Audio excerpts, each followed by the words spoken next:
बिस्मिल्लाहिर्रहमानिर्रहीम। अस्सलामुअलैकुम my dear students. आज की वीडियो में इंशाल्लाह हम पाकिस्तान एयरफोर्स के इनिशियल इंटरव्यू के बारे में कुछ पॉइंट्स को डिस्कस करेंगे। इसमें मैंने ऐसे पॉइंट्स इंक्लूड किए हुए हैं जो आपने अपने इंटरव्यू में करने हैं, और कुछ ऐसे पॉइंट्स भी हैं जो आपने अपने इंटरव्यू में नहीं करने। ये मेरे 5 इयर्स का एक्सपीरियंस है। तो अगर आप लोग भी अपने इंटरव्यू में रिकमेंड होना चाहते हो तो आज की वीडियो को आपने एंड तक लाजमी से देखना है। तो चले आइए अपने पॉइंट्स को डिस्कस करते हैं। स्टूडेंट्स, जो फर्स्ट पॉइंट आपके इंटरव्यू के लिए आता है वो होता है आपका ड्रेसिंग। ड्रेसिंग आपका बहुत ज़्यादा ज़रूरी है। कहते हैं ना, first impression is the last impression. ये मेरा खुद का एक्सपीरियंस है। जब भी मैं इंटरव्यू देने जाता था तो बाज़ लोग ऐसे होते थे जो ग्रीन कलर के कपड़े आ जाते थे। तो अब ग्रीन कोई कलर है या रेड कोई कलर है, तो इंटरव्यू में आपके पास 2 चॉइसेस होते हैं। या तो एक चॉइस ये है कि आप light shirt with dark colour coat पहने, ठीक है, यानी आप पैंट शर्ट का यूज़ कर सकते हो। या सेकंड ऑप्शन आप लोगों के पास है कि आप जो है कपड़े का यूज़ करें, ठीक है, शलवार कमीज़ का। तो अगर आप पैंट कोट पहनते हो तो स्टूडेंट्स आपने कंट्रास्ट का लाजमी से ख्याल रखना है।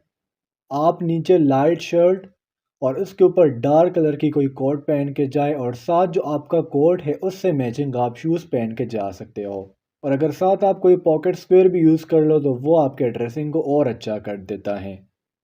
सेकंड जो आप लोगों के पास ऑप्शन है वो है शलवार कमीज़। अब शलवार कमीज़ में स्टूडेंट्स वाइट कलर के कपड़े बहुत ज़्यादा अच्छे लगते हैं।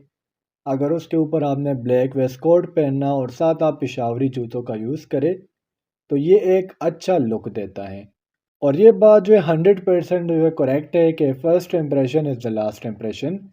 तो 2 चॉइस मैंने आपको बताया, पैंट शर्ट पहने या शलवार कमीज़ पहने। पैंट शर्ट में आपने हमेशा स्काई ब्लू कलर जो है शर्ट पहननी है, और उसके ऊपर आप कोई डार्क कलर का कोट पहने। लेकिन आपने कभी भी ये नहीं करना कि नीचे आपने डार्क कलर की कोई शर्ट पहनी है और ऊपर से आप जो लाइट कलर का कोट पहन रहे हो, तो वो बड़ा अजीब लगता है। और दूसरी बात जो आपने अपने ड्रेसिंग के दौरान याद रखनी है वो ये है कि कभी भी आपने नए कपड़े पहन के नहीं जाना। ऐसे कपड़े पहने जो आपने 2-3 दफ़ा यूज़ किए हों। साथ साथ हेयर कट की बात आ जाती है, तो हेयर कट आपने हमेशा वो करनी है जो आपकी नेचुरल हेयर कट हो। जिस तरह आपने घर में बाल रखे हैं उसी किस्म के बालों में जाए। ये नहीं कि आप आर्मी के इंटरव्यू के लिए जा रहे हैं तो आपने बाल जो बिल्कुल ज़ीरो कट कर दिए, नहीं। वो इंटरव्यू में ये भी पूछते हैं कि आपके बाल पहले से ऐसे हैं या आपने अभी इंटरव्यू के लिए कट किए हैं। तो आपने ये बात याद रखनी है। तीसरी बात आपके इंटरव्यू के लिए और आपके ड्रेसिंग के लिए जो ज़रूरी है वो ये है कि कभी भी इंटरव्यू से 1 दिन पहले जो है वो बाल सेट करके ना जाया करें। 2 दिन पहले या 3 दिन पहले आप अपने बालों को सेट करें, देन आप इंटरव्यू के लिए जाए। तो ये तो कुछ ज़रूरी बातें थी ड्रेसिंग से रिलेटेड, और मैंने आपको आपके हेयर्स के बारे में बता दिया और साथ-साथ आपके ड्रेसिंग के बारे में भी। अब नेक्स्ट हम आते हैं टुवर्ड्स द इंटरव्यू। जब आप इंटरव्यू के लिए जाओगे तो आपने क्या करना है? तो फर्स्ट जो है वो नॉक एट द डोर। आपने करना क्या है, देखिए, ऑफ़िसर पहले से रूम में बैठा होगा, अपने ऑफ़िस में बैठा होगा। तो जब भी आप जाओ तो आपने अपनी 2 उँगलियों से आहिस्ता से नॉकिंग करनी है। तेज़-तेज़ आपने दरवाज़े को खटखटाना नहीं है।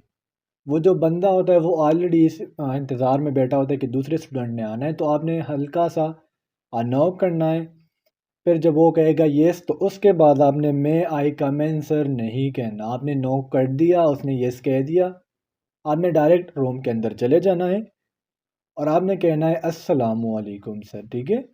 इंटरव्यूअर आपको कहेगा वालेकुम अस्सलाम। और यहाँ पर आपने ये बात याद रखनी है कि बाज़ स्टूडेंट्स ये गलती करते हैं कि जाके जो ऑफिसर होता है उसके साथ हाथ मिला देते हैं।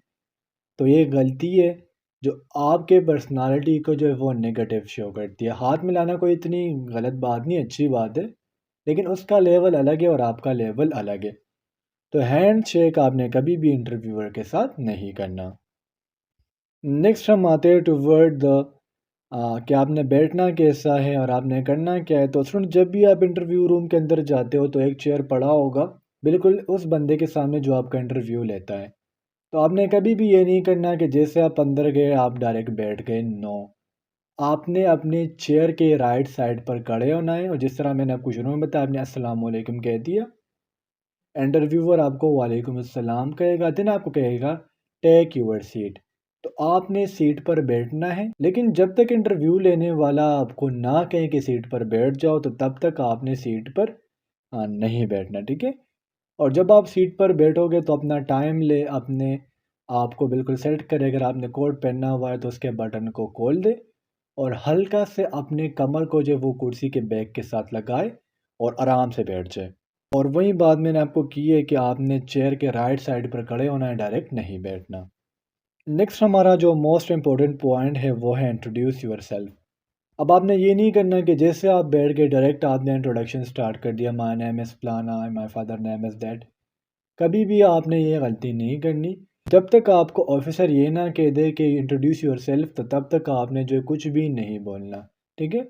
जब वो आपको कह देंगे इंट्रोड्यूस योर सेल्फ, तो फिर आपके पास टू लैंग्वेजेस है। इंग्लिश हमारा ऑफिशियल लैंग्वेज है और इस तरह उर्दू हमारी नेशनल लैंग्वेज है। तो अगर आप उर्दू के साथ कंफर्ट हो तो आप अपने आप को उर्दू में इंट्रोड्यूस करो। ये कोई सर्विस कमीशन की इंटरव्यू नहीं है।